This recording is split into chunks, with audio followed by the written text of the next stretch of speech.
This is Dr. Sam, one of the most successful doctors in the country. Would you like to know his secret to success?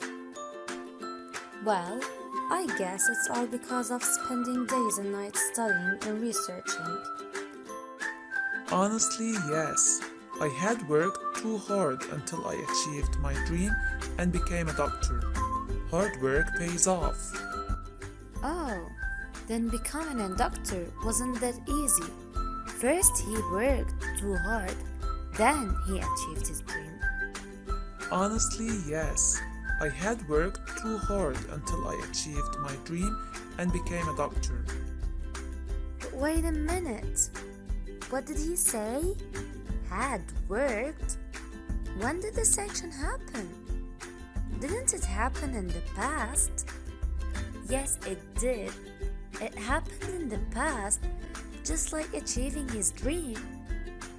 He worked hard in the past, and he also achieved his dream in the past. So why did he say had worked instead of worked? It seems that Dr. Sam wanted us to know that in order to achieve our dreams, we need to work hard. He wanted us to know that working hard came first. So he used a different tense. But what tense is this? Let's figure out. Had worked. As it includes verb to have, then this is a perfect tense. And had is the past of have.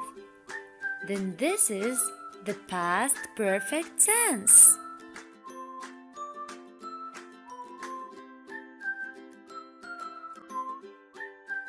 Hello everyone, it's teacher Rabab Matar speaking to you from Al Mahdi Schools. In this lesson, we will learn how to form a verb in the past perfect, when to use past perfect, and what time expressions to use with past perfect. By referring to the previous example of Dr. Sam, I had worked too hard until I achieved my dream, we can see that the verb work is written as had worked in the past perfect. Any past perfect verb is made up of two parts. The first part is had, which is the past form of verb have, and the second part is the past participle form of the verb. In this case, work is a regular verb, so its past participle form is the same as its past form. For irregular verbs, you need to memorize the past participle form of the verbs, which you can find on pages 164, 165, and 166 in your grammar books. So, to write any verb in the past perfect, we'll add had and then use the past participle. Let's give it a try. To write be in the past perfect, it becomes had been.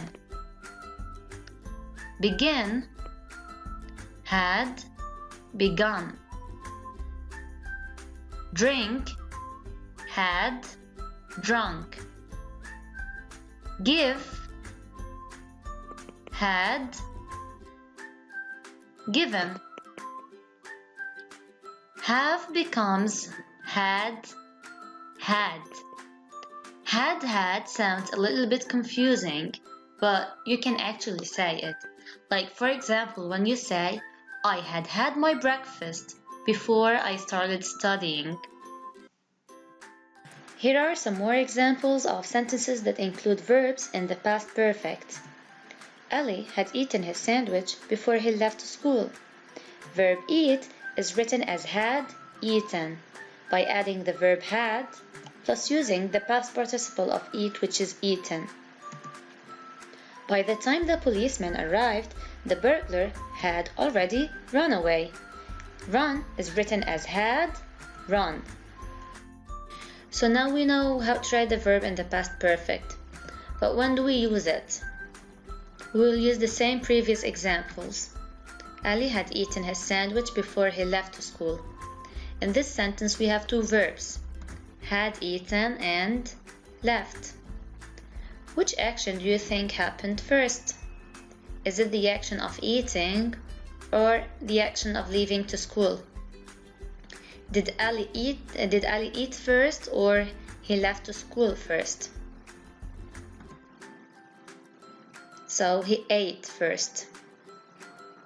Then he left to school.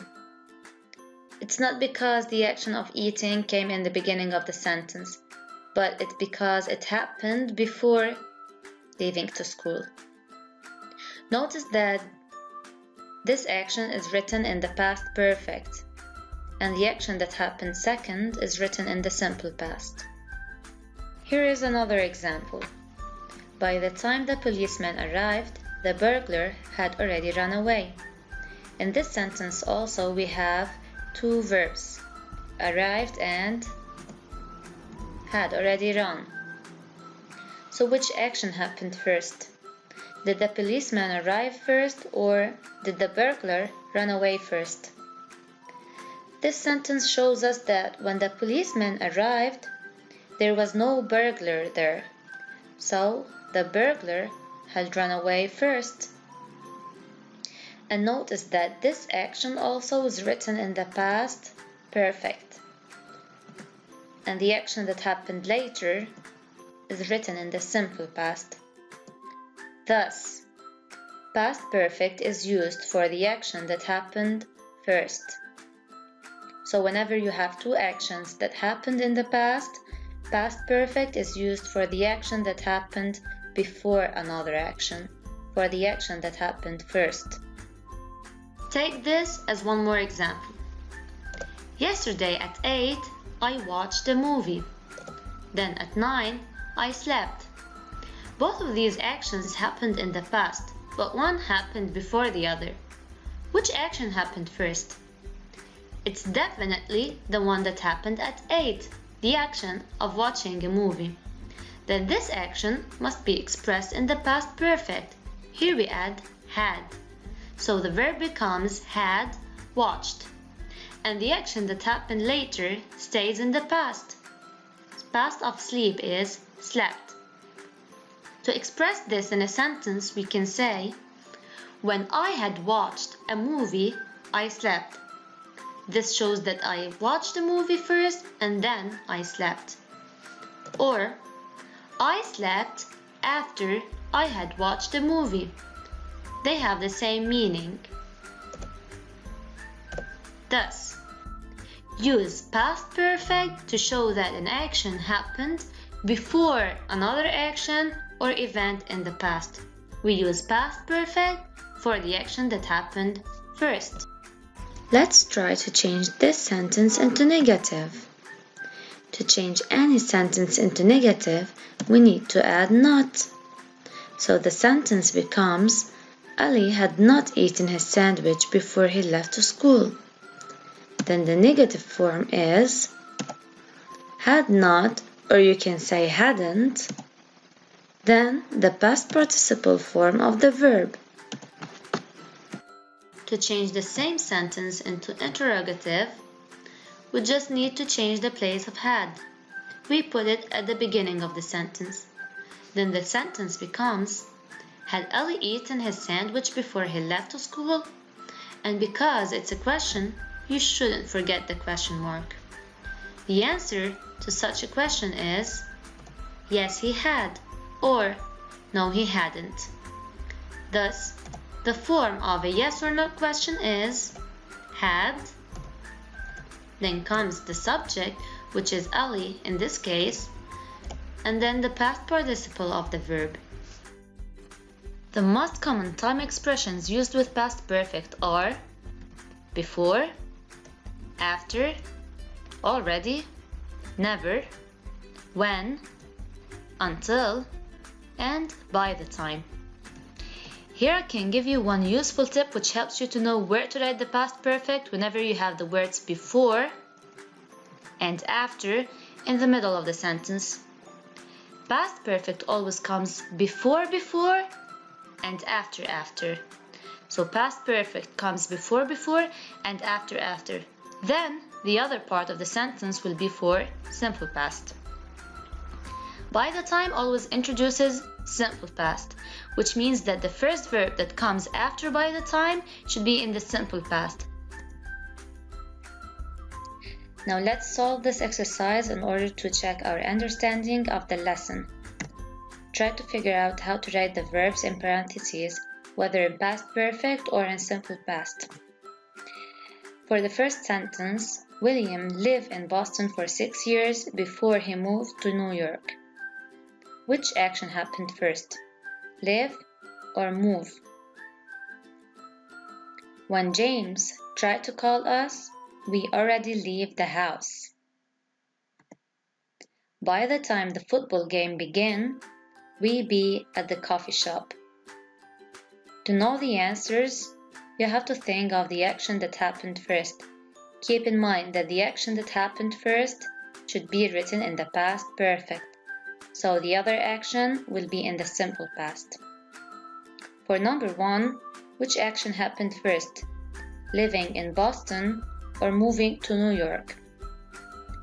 It's living in Boston, so live has to be in the past perfect. Had lived. So the second action is going to be simple past. Move in the simple past is moved. Number 2. Which action happened first?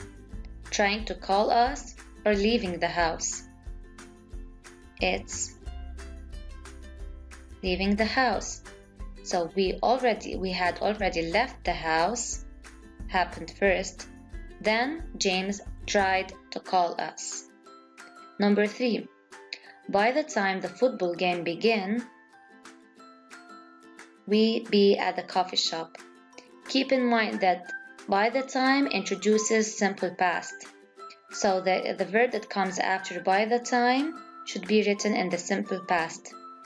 Past of begin is began. Then the second action will be past perfect. Be in the past perfect is had been. Now regarding the first sentence, it includes the word before, so it's very easy for you to check the answers of this sentence if they are correct or not. We have said that past perfect always comes before, so this verb is the verb that comes before. It's live, and yes, it's correct, it's written in the past perfect. Past perfect comes before. Then after before is simple past. Move is written in the simple past. We have reached the end of the lesson, and now you are able to identify the form of past perfect, its use, and different time expressions used with it.